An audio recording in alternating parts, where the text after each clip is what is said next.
Hello mga kasuni!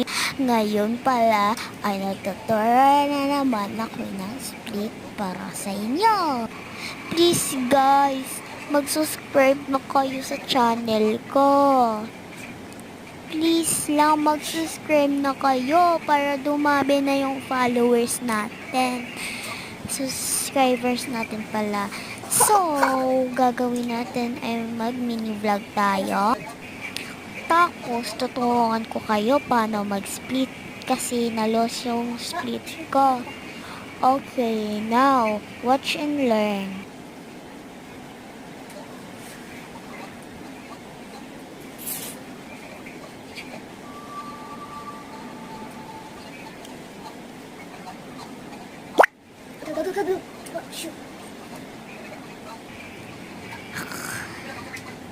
That's the end of the video. Bye!